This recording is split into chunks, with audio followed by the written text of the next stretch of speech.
نحمده ونصلي على رسوله الكريم اما بعد فاعوذ بالله من الشيطان الرجيم بسم الله الرحمن الرحيم رب اشرح لي صدري ويسر لي امري واحلل عقدة من لساني يفقهوا قولي رب يسر ولا تعسر وتمم بالخير وبك نستعين آمين يا رب العالمين۔ الحمدللہ ہم سیرت موسیٰ علیہ السلام پڑھ رہے ہیں، اور ہر بار آپ لوگوں کو لیکچر شروع ہونے پر یہ بتا دیتی ہوں میں کہ موسیٰ علیہ السلام کی سیرت پڑھنا ہمارے لیے کیوں ضروری ہے۔ کیونکہ جب ہم سورۃ البقرہ پڑھتے ہیں اس میں بنی اسرائیل کا تذکرہ ہمیں ملتا ہے۔ بنی اسرائیل یعنی یعقوب علیہ السلام کی اولاد، یعقوب علیہ السلام کی اولاد جو یہ سمجھ لیں کہ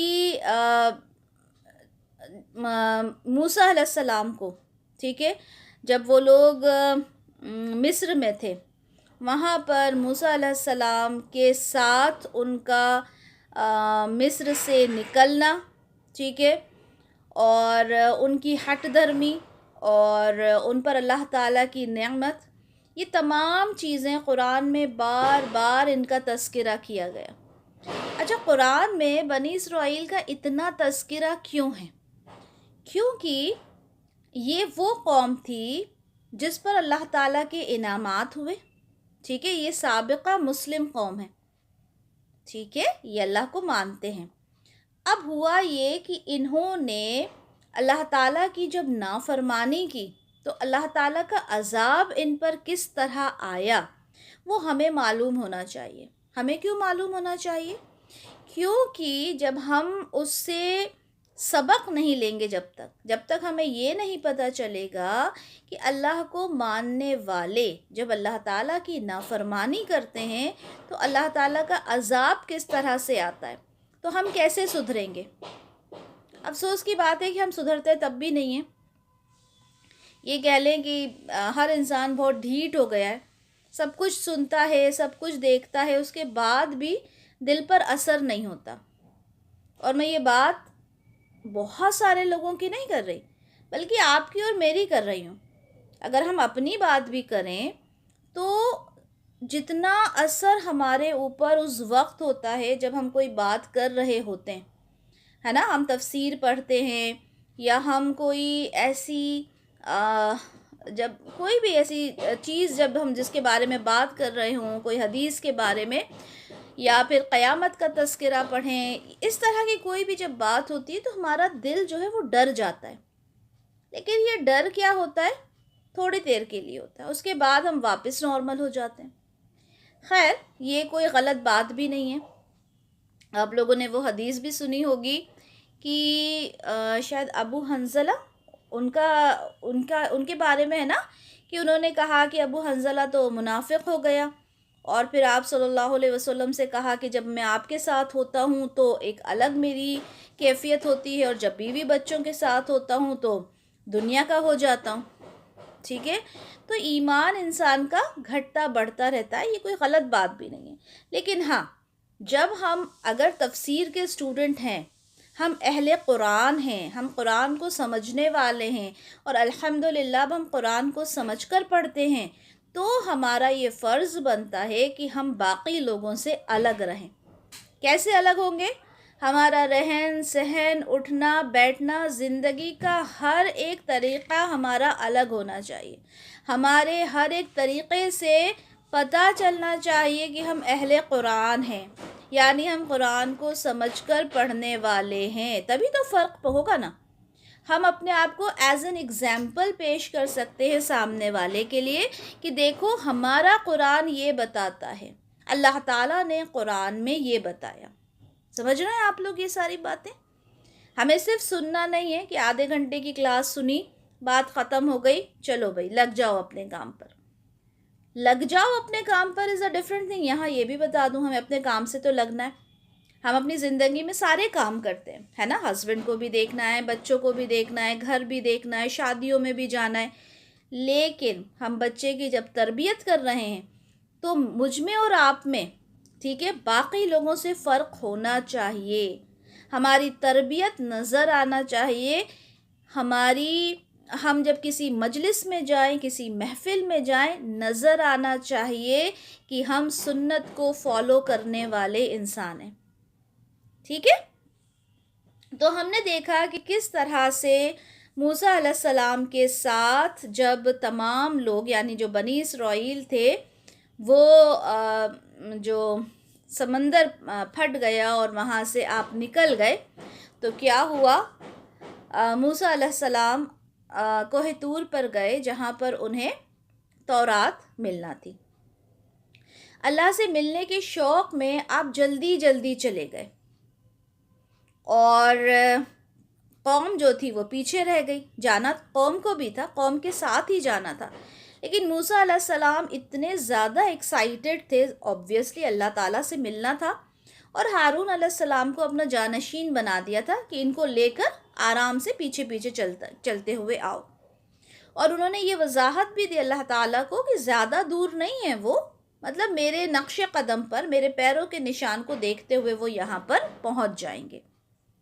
لیکن ایک لیڈر کا کام کیا ہوتا ہے؟ لیڈر کا کام ہوتا ہے اپنی پوری جو آپ کو فالو کر رہے ہیں، ٹھیک ہے، آپ کے جو فالوورز ہیں ان کو ساتھ لے کر چلنا، اور یہی ہوا۔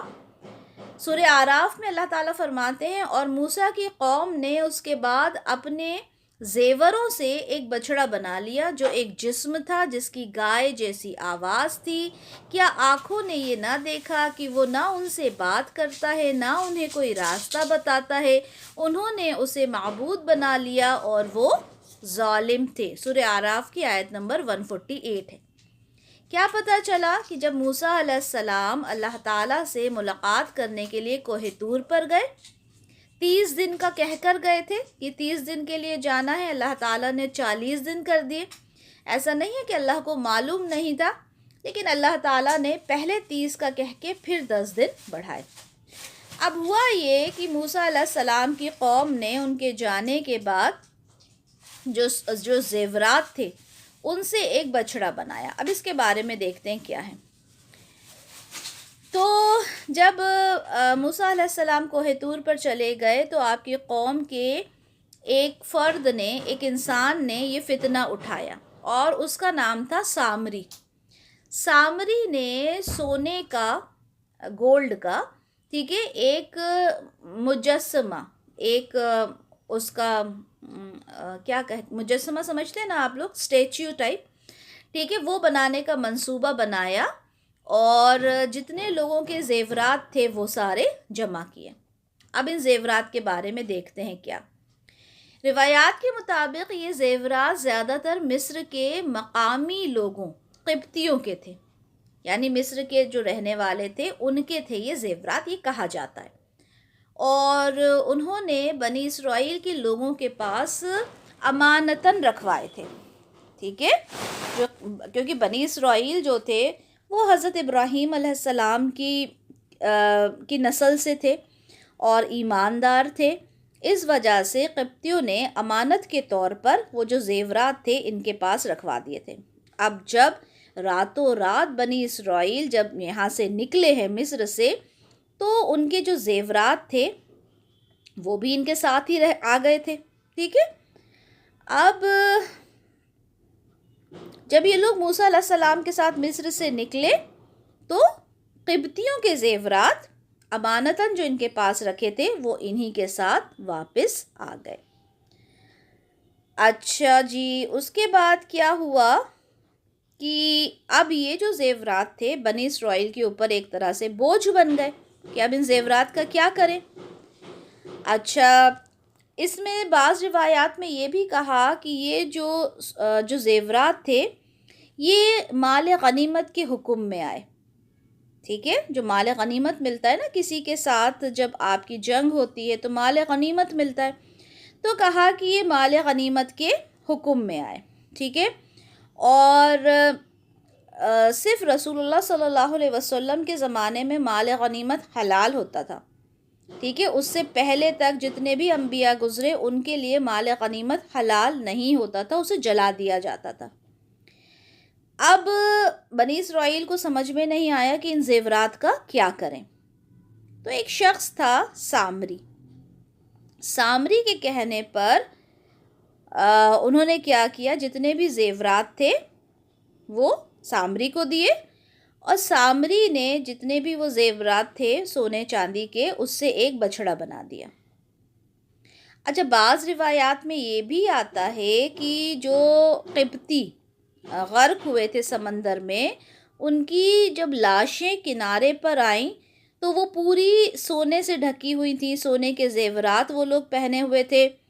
تو ان لوگوں نے وہ زیورات نکال لیے. لیکن یہ سننے میں ذرا اچھا نہیں لگتا، یہ سمجھ میں بھی نہیں آتی بات کہ یہ بات صحیح ہے یا نہیں. ٹھیک ہے، خیر باتیں بہت ساری ہیں. اچھا، ایک اور بات بھی کہی جاتی ہے کہ اس زمانے میں کرنسی تو ہوتی نہیں تھی، ہے نا، پیپر کرنسی تو ہوتی نہیں تھی. سونے یا چاندی کو ہی استعمال کیا جاتا تھا لین دین کے طور پر. اور لوگ کیا کرتے تھے، زیادہ سے زیادہ سونا بنا لیا کرتے تھے، زیورات بھی پہنا کرتے تھے، تاکہ جب ضرورت ہو تو اسی سے جو بھی لین دین خرید فروخت کرنا ہو وہ کر لیں. تو اب اتنا زیادہ سونا رکھنا اپنے پاس مشکل ہو جاتا تھا، اور سونا جب زیور میں بنایا جاتا ہے تو ظاہر سی بات ہے اس میں کچھ ملاوٹ ملانی پڑتی ہے تاکہ وہ پہننے لائق بن جائے، ہے نا. تو کافی وزن ہو گیا تھا اور سفر میں تھے یہ لوگ. پھر یہ بھی کہا گیا، یہ ساری روایات ہیں، ٹھیک ہے، ایگزیکٹ نہیں معلوم کہ کہاں سے آئے تھے وہ زیورات. ٹھیک ہے، تو اب اتنا سارا سونا جب لوگوں کے پاس تھا تو انہوں نے کیا کیا کہ جو ان کے سربراہ، جو ان کے ہیڈ ہوتے تھے، ان کے سردار ہوتے تھے، ان کے پاس اپنے زیورات رکھوا دیے کہ اتنا سارا ہم وزن کیسے لے کر چلیں گے. اب سردار جو تھے ان کے لیے اتنی بڑی ذمہ داری، اتنے سارے لوگوں کے زیور کو رکھنا مشکل تھا، کیونکہ سونے کے ساتھ ساتھ اس کے اندر بہت ساری ملاوٹ بھی ہوتی ہے جب زیور بنتا ہے. تو انہوں نے سوچا کیوں نہ اس کو پگھلا کے خالص سونا بنا لیا جائے، اور جب جس کو ضرورت ہو وہ دے دیا جائے. واللہ تعالی عالم اس میں کتنی سچائی ہے، کون سی بات زیادہ صحیح ہے، لیکن حالانکہ ان کے پاس وہ زیور تھا. ٹھیک ہے، اب جو یہ زیوروں کا بوجھ تھا اسے ہلکا کرنے کے لیے، ٹھیک ہے، سامری نے کیا کیا، اس کو پگھلا دیا. سونا پگھلانے کے بعد وہ ایک شیپ بنا بچھڑے کا، گائے کا بچہ. ٹھیک ہے، اب اس نے کیا کیا، ایک گائے کا بچھڑا بنایا، ٹھیک ہے، اور اس کے اندر ہولز تھے. اب یہ بتائیے کہ جب ہول ہوتا ہے کسی چیز میں، سوراخ جس کو بولتے ہیں، جب ہولز ہوتے ہیں کسی چیز میں تو جب ہوا پاس ہوتی ہے تو اس میں سے آواز نکلتی ہے نا، ہے نا. آج کل کے ٹوائز بھی اس طرح کے آتے ہیں جن میں سے ہم دیکھتے ہیں مختلف آوازیں نکلتی ہیں. تو اس میں سے، اس ہولز کی وجہ سے، اس میں سے جب بھی ہوا پاس ہوتی تو اس میں سے ایسی آواز نکلتی جیسے گائے کی. تو اب لوگوں نے سمجھا کہ یہ تو بولتا بھی ہے، کیونکہ آج کی ٹیکنالوجی کے حساب سے تو نہیں تھے نا اس زمانے کے لوگ، وہ تو نہیں سمجھ سکتے تھے کہ یہ ہوا پاس ہو رہی ہے وہاں سے، یہ ہولز کی وجہ سے آواز آ رہی ہے. تو انہیں لگا کہ یہ تو بولتا ہے. ٹھیک ہے، اچھا سامری کون تھا؟ سامری کے بارے میں ایک رائے تو یہ ہے کہ اس کا تعلق قبطی قوم سے تھا اور کسی وجہ سے وہ بنی اسرائیل کے ساتھ مل گیا تھا. لیکن زیادہ جو معتبر رائے ہے وہ یہ ہے کہ وہ بنی اسرائیل میں سے ہی ایک فرد تھا، لیکن وہ منافق تھا، یعنی موسیٰ علیہ السلام سے بغض رکھتا تھا. وہ تھا بنی اسرائیل میں سے، لیکن موسیٰ علیہ السلام پر ایمان، یا یہ کہہ لیں کہ ان سے ایک طرح کا اس کو ایک بغض تھا. ٹھیک ہے، اللہ تعالی عالم کہ وہ کون تھا. دو طرح کی آراء ملتی ہیں. سامری نے پورا جو قافلہ تھا بنی اسرائیل کا، ان کے زیورات جمع کیے، ایک بھٹی بنائی، زیورات کو گلایا اور ایک بچھڑے کی شکل بنائی، ٹھیک ہے، اور اس کے جیسی ایک پوری جسامت، اس کی پوری باڈی بنائی، ایک مجسمہ تیار کیا. اور اس میں کچھ سوراخ اس طرح سے کیے کہ جب اس میں سے ہوا گزرتی تو گائے کی سی آواز سنائی دیتی۔ اب جب وہ بچڑا بن گیا تو سامری نے یہ اعلان کر دیا کہ یہ بچڑا تم لوگوں کا خدا ہے، اور موسیٰ علیہ السلام کو دراصل مغالطہ ہو گیا ہے جو وہ خدا سے ملنے کوہ طور پر چلے گئے۔ کیا کیا سامری نے؟ کہا کہ یہ خدا ہے، یہ معبود ہے، اس کی عبادت کرو۔ اور موسیٰ علیہ السلام کو تو پتہ نہیں کیا ہوا جو وہ کوہ طور چلے گئے، اصلی خدا تو، اصلی معبود تو یہ ہے۔ مفسرین یہ کہتے ہیں آگے، اور اللہ تعالیٰ کے بھی الفاظ ہم دیکھیں گے، کہ اس میں سے گائے کی سی آواز تو ضرور نکلتی تھی، لیکن انہوں نے یہ نہیں سوچا کہ یہ کوئی بات تو کر نہیں رہا، یہ جو آواز ہے یہ کوئی میننگ فل آواز تو نہیں ہے، اور نہ ہی وہ کسی طرح سے رہنمائی کر سکتا۔ تو بنی اسرائیل نے اس بچڑے کو اپنا معبود مان کر اس کی پرستش شروع کر دی، اس کی عبادت کرنا شروع کر دی، اور اس طرح سے وہ شرک جیسے ظلم عظیم کے مرتکب ہو گئے۔ سمجھ میں آ گیا یہاں تک؟ ٹھیک ہے، تو اب ہوا یہ کہ جو مصر کے جو لوگ تھے، اب یہ لوگ کہاں رہتے تھے؟ مصر میں رہتے تھے نا بنی اسرائیل۔ تو مصر کے جو لوگ تھے وہ گائے کی پوجا کیا کرتے تھے، اور بنی اسرائیل تھے تو مسلمان، لیکن کس کے سراؤنڈنگز میں رہتے تھے؟ قبطیوں کے، اور اتنا زیادہ ان کا میل جول تھا قبطیوں کے ساتھ، ان کا کلچر اڈاپٹ کر لیا تھا، وہ عقیدہ ان کے اندر وہ اڈاپٹ کرتے جا رہے تھے کہ وہ یہ بھول گئے کہ ہمیں صرف اللہ تعالیٰ کی عبادت کرنا چاہیے، کیونکہ ایک کلچر جو ہوتا ہے وہ بہت زیادہ کسی کو یہ کہیں کہ اس کا اثر ہوتا ہے۔ یہی ہوا تھا بنی اسرائیل کے ساتھ۔ قبطیوں کے اندر یہ جو عبادت تھی یہ گائے کی جاتی تھی، اور ہم آگے سورۃ البقرہ میں ہی دیکھیں گے کہ کس طرح سے ایک واقعہ ہے جس میں بقرہ گائے کا ذکر آیا ہے، اور اسی وجہ سے اس کو سورۃ البقرہ کہا جاتا ہے، جس میں ہم انشاءاللہ دیکھیں گے کہ کس طرح سے ایک گائے کی محبت بنی اسرائیل کے دل میں تھی۔ انشاءاللہ وہ ساری باتیں ہم دیکھیں گے۔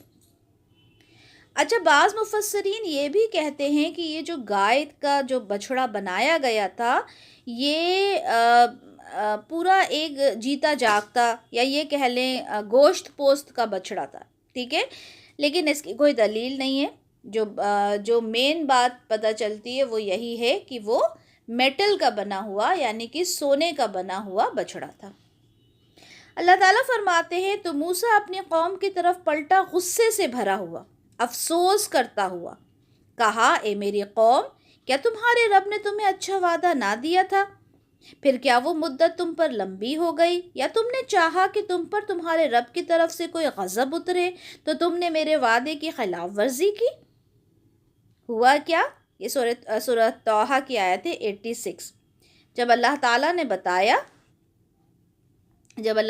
نے بتایا کہ تمہاری قوم نے تو تمہارے پیچھے سے یہ شرک عظیم کرا، تو موسیٰ علیہ السلام بڑے غصے میں واپس آئے اور اپنی قوم سے کہا کہ تم سے تمہارے رب نے اچھا وعدہ نہیں کیا تھا؟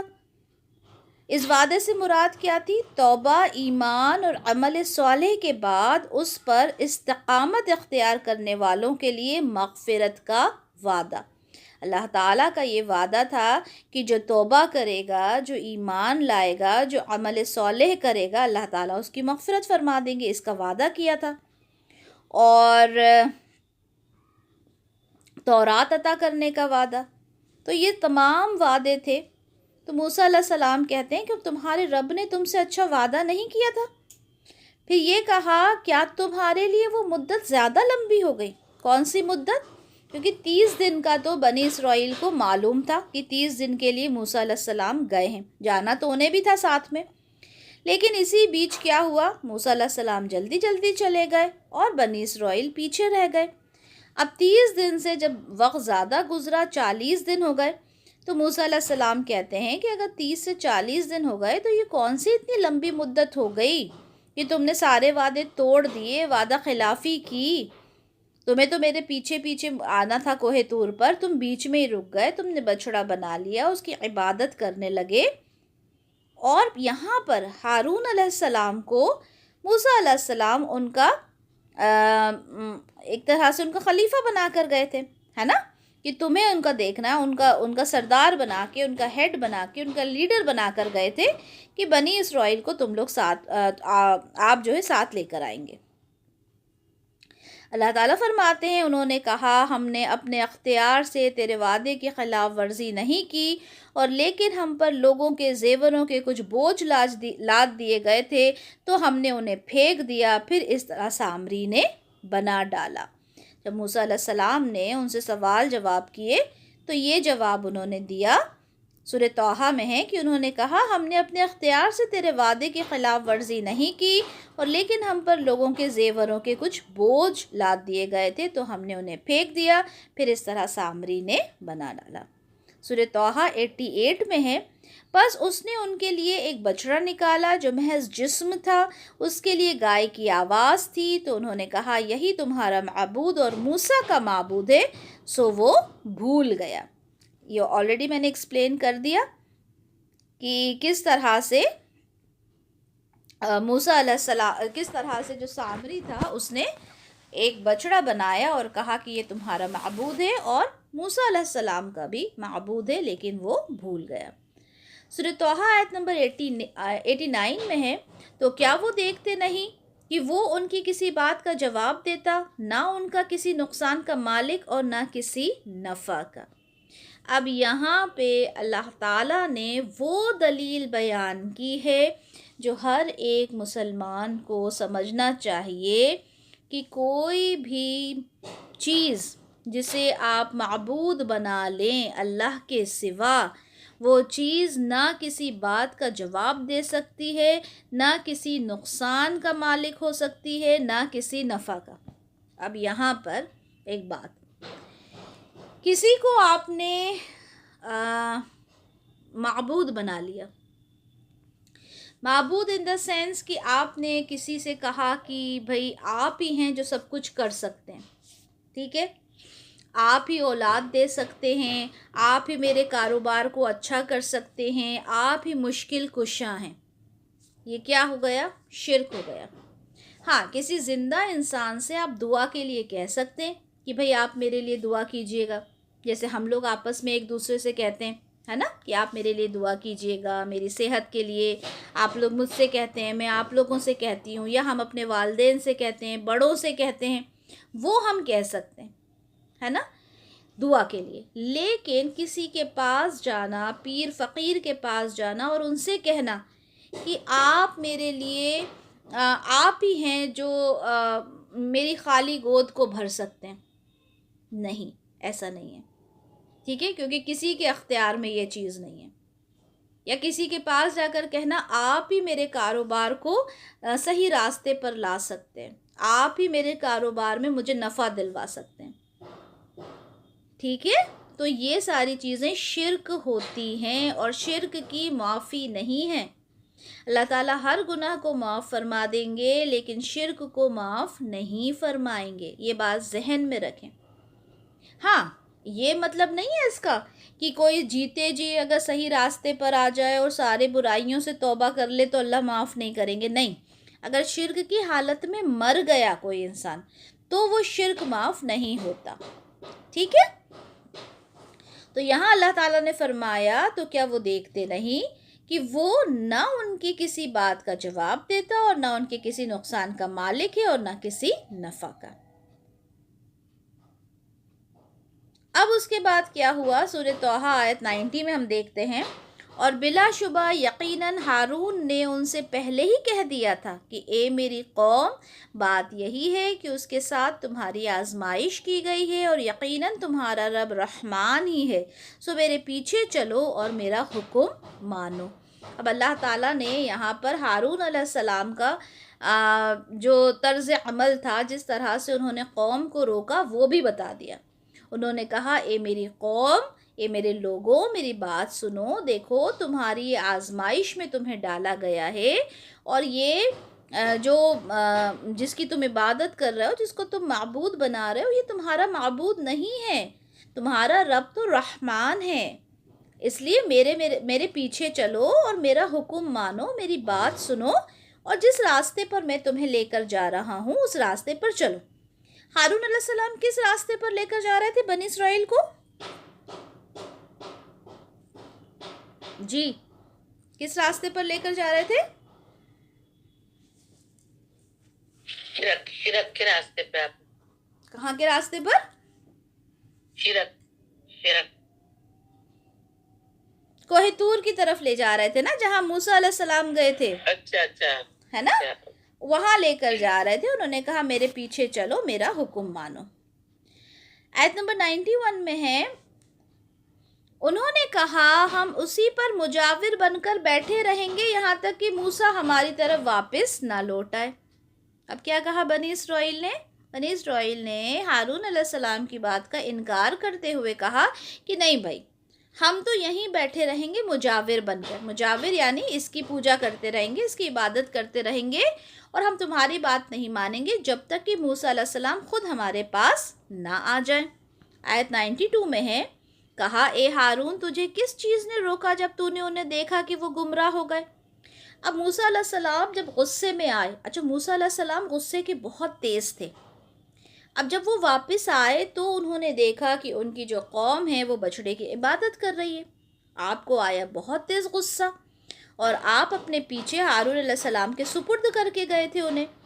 تو آپ نے کہا اے ہارون تجھے کس چیز نے روکا جب تو نے انہیں دیکھا کہ وہ گمراہ ہو گئے؟ یعنی تم نے کچھ کیا کیوں نہیں؟ کیونکہ انہیں تو نہیں معلوم تھا کہ ہارون علیہ السلام نے کیا کیا، کس طرح سے ان کی نصیحت کی، کس طرح سے ان سے کہا کہ میرے ساتھ چلو۔ تو آپ بڑے غصے میں تھے، اور انہوں نے شدید غصے کی حالت میں ہارون علیہ السلام کو چلایا، بلکہ تورات کی جو تختیاں وہ لے کر آئے تھے وہ بھی پھینک دی، اور ہارون علیہ السلام کا سر پکڑ کر اپنی طرف کھینچا اور کہنے لگے کہ جب تم نے دیکھا کہ یہ گمراہ ہو گئے ہیں تو تمہیں کس چیز نے روکا کہ میرے پیچھے چلے آؤ اور آ کر مجھے بتاؤ کہ یہ گمراہ ہو گئے؟ تم نے میرا حکم کیوں نہیں مانا؟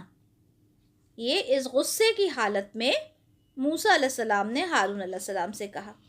حالانکہ ہارون علیہ السلام عمر میں بڑے تھے موسیٰ علیہ السلام سے، ہم نے پڑھا تھا نا، ہارون علیہ السلام پہلے پیدا ہوئے تھے، 1 سال بعد موسیٰ علیہ السلام پیدا ہوئے تھے، لیکن درجے میں موسیٰ علیہ السلام بڑے تھے۔ موسیٰ علیہ السلام رسول تھے، ہارون علیہ السلام نبی تھے۔ سورہ اعراف میں اللہ تعالیٰ فرماتے ہیں، اور جب موسیٰ علیہ السلام غصے سے بھرا ہوا افسوس کرتا ہوا اپنی قوم کی طرف واپس آیا تو اس نے کہا بری ہے جو تم نے میرے بعد میری جانشینی کی۔ کیا تم نے اپنے رب کے حکم سے جلدی کی اور اس نے تختیاں پھینک دیں اور اپنے بھائی کے سر کو پکڑ لیا، اپنی طرف کھینچا؟ اس نے کہا اے میری ماں کے بیٹے، بے شک ان لوگوں نے مجھے کمزور سمجھا اور قریب تھا کہ مجھے قتل کر دیتے، سو دشمنوں کو مجھ پر خوش نہ کر اور مجھے ظالم لوگوں کے ساتھ شامل نہ کر۔ ٹھیک ہے، کیا ہوا؟ جب موسیٰ علیہ السلام واپس آئے اور بہت غصہ تھے، انہوں نے ہارون علیہ السلام سے کہا کہ تم نے میری جانشینی بہت بری کی، یعنی میری طرف سے جو تم ایک ریپرزنٹیٹیو بنے تھے وہ بہت غلط طریقے سے تم نے کام کیا۔ اور انہوں نے تختیاں پھینکی غصے میں موسیٰ علیہ السلام نے، اور اپنے بھائی کو سر سے پکڑا اور اپنی طرف کھینچا۔ تو ہارون علیہ السلام نے کہا اے میری ماں کے بیٹے، مطلب میرے بھائی، یعنی سگے بھائی کہنا چاہ رہے تھے وہ، تو یہاں پر کہا اے میری ماں کے بیٹے، بے شک ان لوگوں نے مجھے کمزور سمجھا اور قریب تھا کہ وہ مجھے قتل کر دیتے۔ یعنی بنی اسرائیل اتنے سارے تھے اور ہارون علیہ السلام کے اختیار میں نہیں تھے، کنٹرول میں نہیں تھے۔ انہوں نے کہا کہ اگر میں زیادہ ان کے اوپر سختی کرتا تو یہ تو مجھے قتل ہی کر دیتے۔ اور پھر انہوں نے یہ بھی کہا کہ جس طرح سے تم میرے ساتھ کر رہے ہو، میرے بال پکڑ کے کھینچ رہے ہو، ایسا مت کرو، اس سے تو دشمنوں کو مزہ آئے گا۔ اور یہی ہوتا ہے نا کہ اگر 2 بھائی آپس میں لڑیں تو اس سے کس کو مزہ آتا ہے؟ دشمنوں کو۔ تو یہی بات ہارون علیہ السلام نے کی۔ تو یہاں پر سمجھایا کہ اگر میں آ جاتا آپ کے پیچھے تو کیا ہوتا، یہ لوگ مجھے میں آپ کو اگر بتانے بھی آتا تو یہ لوگ 2 گروہ میں بٹ جاتے، کچھ میرے ساتھ آ جاتے کچھ یہاں پر مجاور بن کے بیٹھ جاتے تب تو سچویشن اور زیادہ ورسٹ ہو جاتی۔ اللہ تعالیٰ سورہ طٰہٰ میں فرماتے ہیں کہ آپ علیہ السلام نے میری پیروی نہ کی یا پھر آپ علیہ السلام نے نافرمانی کی میرے حکم کی، یعنی جو آپ میرے پیچھے نہ آ گئے، یعنی آپ علیہ السلام میرے پیچھے کوہ طور پر کیوں نہ آ گئے اور مجھے آ کر کیوں نہ بتایا کہ وہ لوگ گمراہ ہو گئے ہیں۔ تو یہاں پر سوال کیا موسیٰ علیہ السلام نے، کیوں آپ نے مجھے آ کر نہیں بتایا کہ آپ کی قوم جو ہے وہ گمراہ ہو گئی۔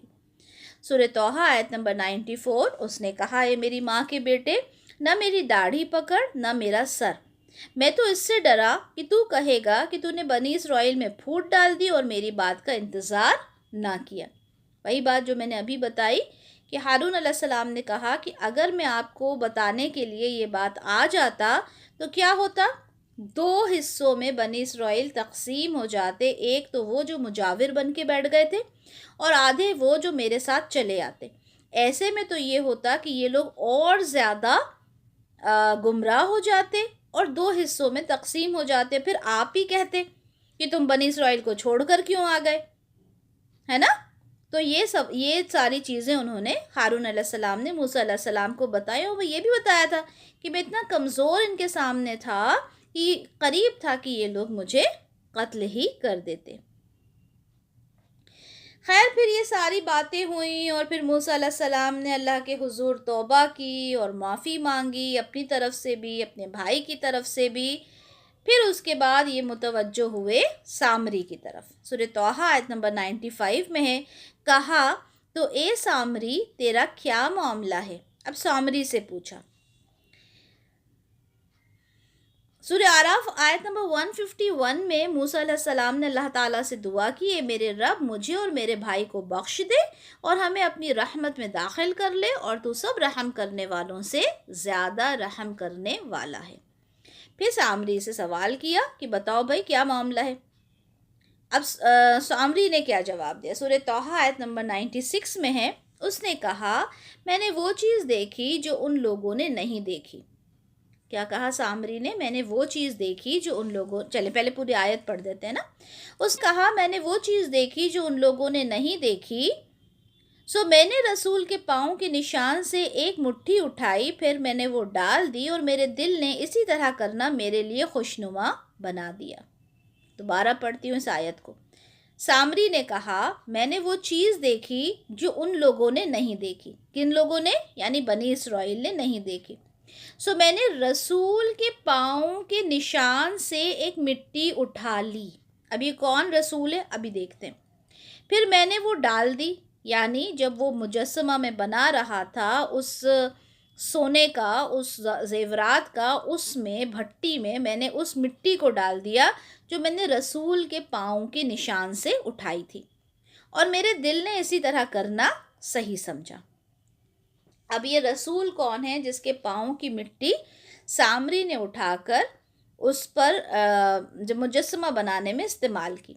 حافظ ابن کثیر رحمہ اللہ علیہ فرماتے ہیں کہ میں نے وہ چیز دیکھی جو ان لوگوں نے نہیں دیکھی، یعنی میں نے جبرائیل علیہ السلام کو دیکھا جب وہ فرعون کو ہلاک کرنے کے لیے آئے، تو میں نے رسول کے پاؤں کے نشان سے ایک مٹھی اٹھا لی، یعنی جبرائیل علیہ السلام کے جو پاؤں کے نشان تھے وہاں سے میں نے مٹی جو تھی وہ اٹھا لی۔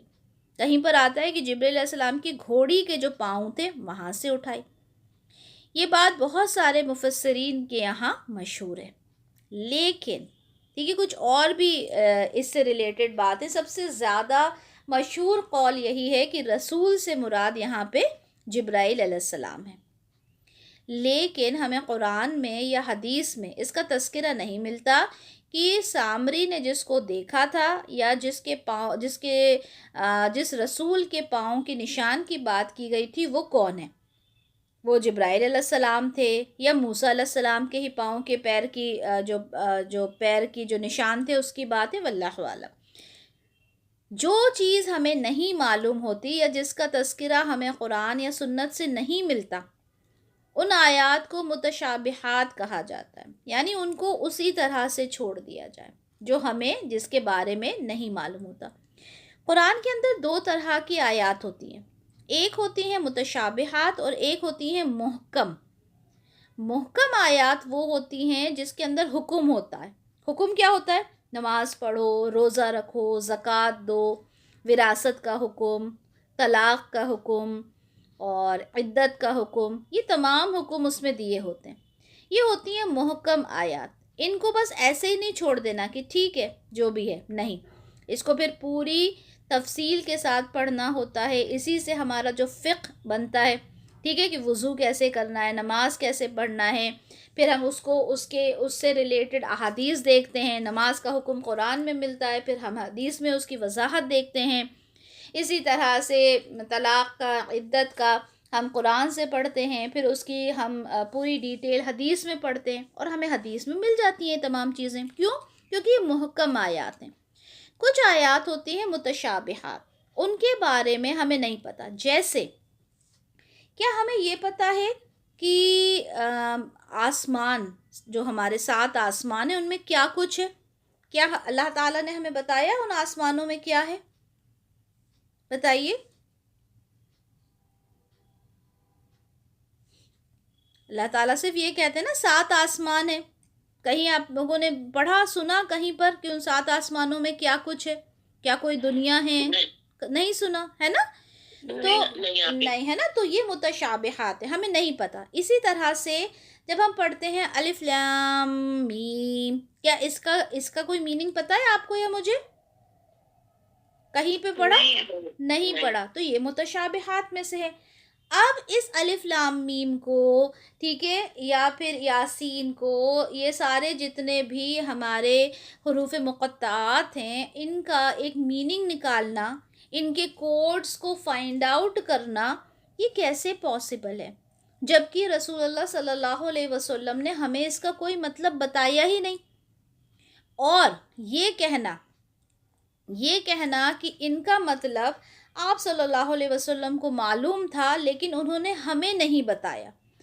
تو مجھے بتائیے کہ اگر یہ بات سچ ہے تو آپ صلی اللہ علیہ وسلم نے جب آپ کا حج، یہ آپ کا جو خطبہ ہے نا، آخری خطبہ جو ہے آپ کا، وہ جب آپ نے دیا تھا تب آپ نے کہا تھا کہ میں نے ہر ایک چیز آپ تک پہنچا دی اور آپ لوگ اس بات کی گواہ رہنا۔ تو کیا ایسا ہو سکتا تھا کہ آپ صلی اللہ علیہ وسلم اپنے پاس کوئی سا بھی علم رکھ لیتے اور ہمیں اس میں سے کچھ نہ دیتے؟ ایسا پاسبل تھا؟ جبکہ آپ صلی اللہ علیہ وسلم نے کہا کہ میں نے اپنی تمام جتنی بھی مجھے علم دیا گیا تھا وہ میں نے آپ تک پہنچا دیا۔ کیا یہ پاسبل تھا کہ یہ والی بات آپ صلی اللہ علیہ وسلم چھپا کے رکھ لیتے؟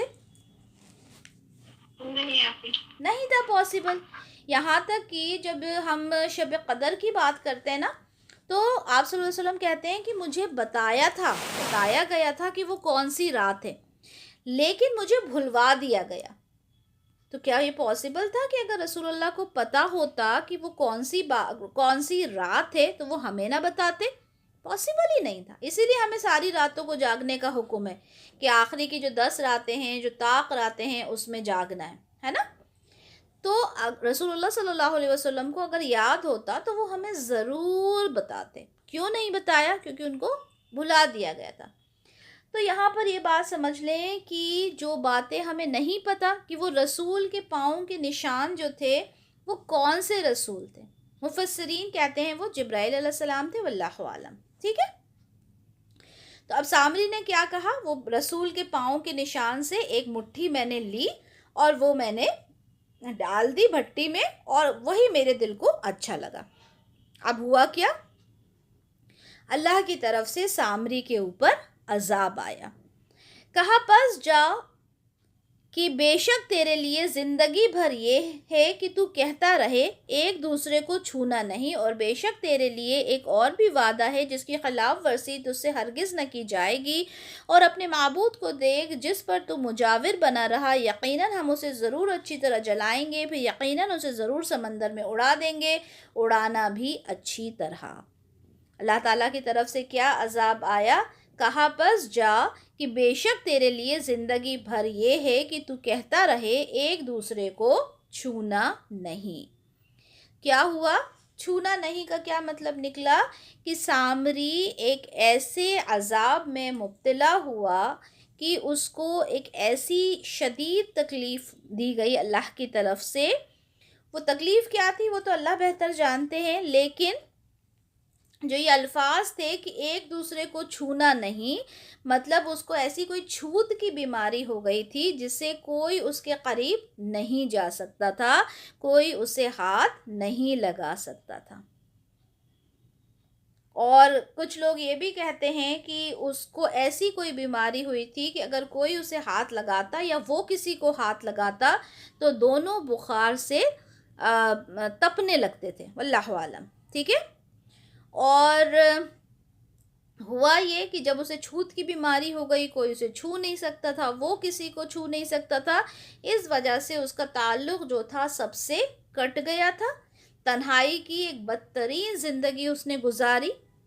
اور اہل علم یہ بھی کہتے ہیں کہ گائے کی آواز والا بچڑا بنا کر اسے معبود کی صورت میں پیش کرنے سے اس کا ایک مقصد تھا شہرت پانا، لوگوں کو اپنے ارد گرد جمع کر کے اور ان کے سامنے اپنے آپ کو بہت زیادہ اعلیٰ بنانا.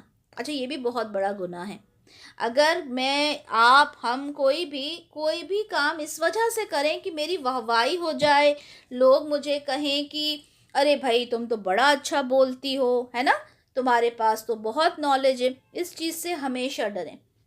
جب بھی آپ سے کوئی سوال کرے، آپ کوئی اس کو بات بتائیں، کبھی دل کے اندر یہ چیز نہ لائیں ارے مجھے تو یہ معلوم ہے تمہیں نہیں پتا، ارے وضو کرنے کے بارے میں مجھے تو پتا ہے تم کو نہیں پتا، ارے مجھے تو یہ معلوم ہے بنی اسرائیل. کبھی آپ پوچھو بنی اسرائیل، جو لوگ بالکل نہیں جانتے وہ کہیں گے کہ ہمیں تو معلوم ہی نہیں کہ بنی اسرائیل کون ہے. تو آپ ان پر ہنسو، اچھا بنی اسرائیل ہی نہیں معلوم کون ہے.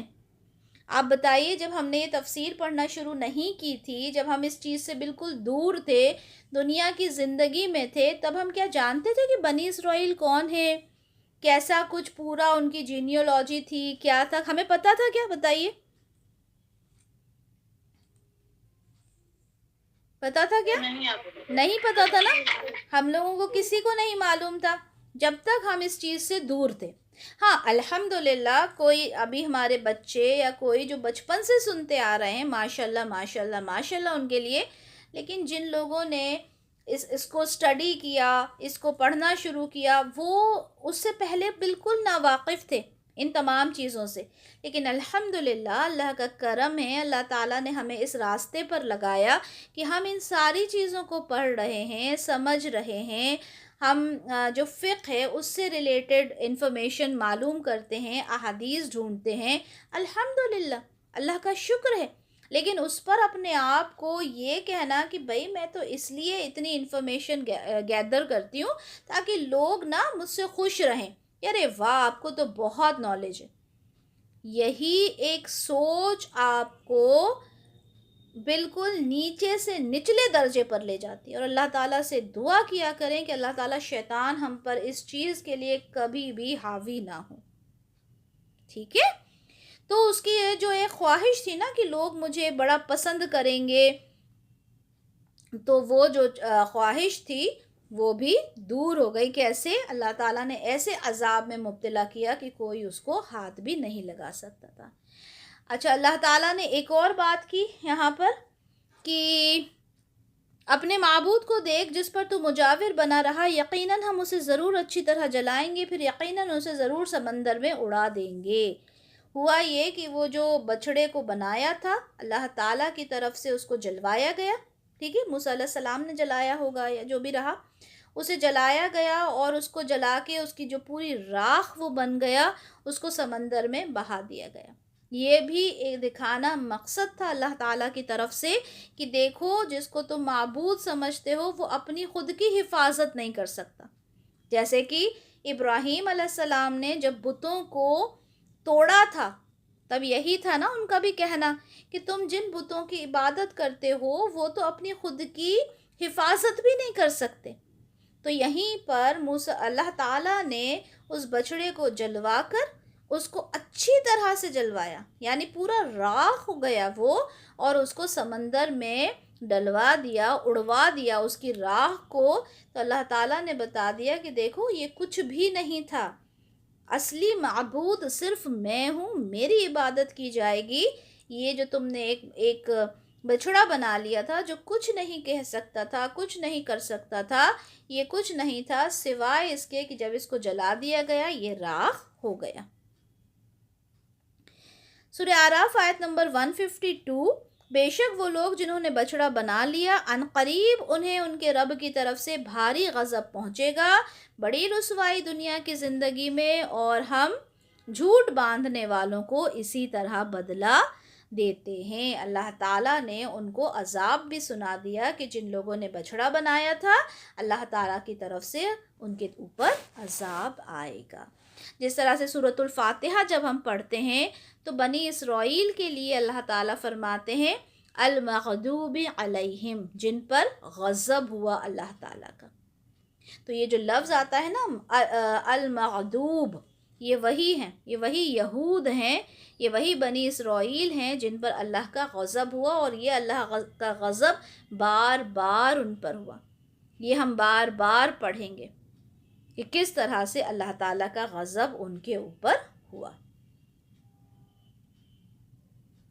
تو الحمدللہ ہم نے آج دیکھا کہ کس طرح سے بچھڑے کی عبادت انہوں نے کی، اور اللہ تعالیٰ نے کس طرح انہیں بتا دیا کہ یہ جو عبادت تم کر رہے ہو اس کا اصلی حقدار صرف اللہ تعالیٰ ہے۔ تو اللہ تعالیٰ سے دعا کریں کہ اللہ تعالیٰ ہر باطل معبود کی محبت ہمارے دل سے نکال دے۔ ایک بات بتاؤں کلاس کو ختم کرنے سے پہلے، کہ باطل معبود کا مطلب صرف یہ نہیں ہے کہ ایک مجسمہ بنا ہے اور اس کے سامنے آپ اپنا سر ٹکا رہے ہیں، آپ کہیں کہ وہ ہے باطل معبود۔ ہم تو الحمدللہ اس چیز سے پاک ہیں۔ صرف وہی باطل معبود نہیں ہے، آپ کی زندگی میں اگر آپ نے اپنی خواہشات کو معبود بنا لیا نا تو وہ بھی شرک ہے۔ کیسے؟ اگر آپ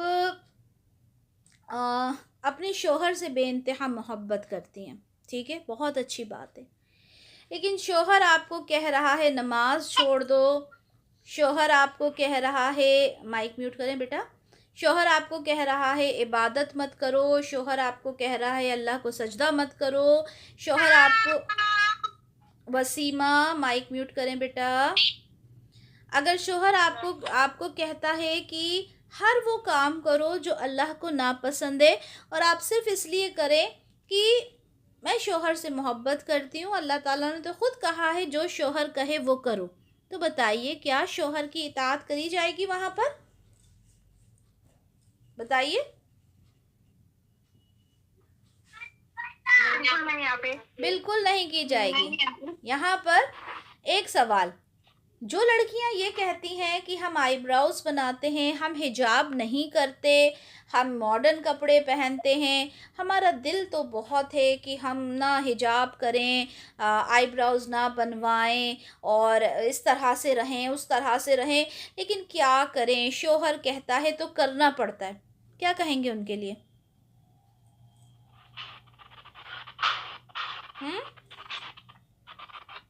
یہ غلط ہے ابھی، غلط ہے، ٹھیک ہے، چاہے وہ ہر چیز میں تو مطلب شوہر کا نہیں ہوتا ہے، لیکن یہ سب جہاں آتا ہے تو بس شوہر کو بدنام کر کے آگے کر دیتے ہیں۔ بالکل، جہاں اطاعت کی بات آئے گی، یہ بچے بہت سوال کرتے ہیں کہ بھائی شوہر کی اطاعت تو ضروری ہے، اب اگر وہ کہتے ہیں آئی براؤز بنوانا، اور یہ اگزامپل آپ لوگ میرے کئی لیکچرز میں سنیے گا، کبھی بھی شوہر آپ کو آئی براؤز بنانے کے لیے نہیں کہے گا، کسی کا شوہر بھی اس چیز پہ نظر بھی نہیں ڈالتا ہوگا کہ اس کی بیوی کی آئی براؤز بنی ہے یا نہیں۔ بتائیے، سب شادی شدہ ہیں، سب کو یہ بات پتہ ہے نا؟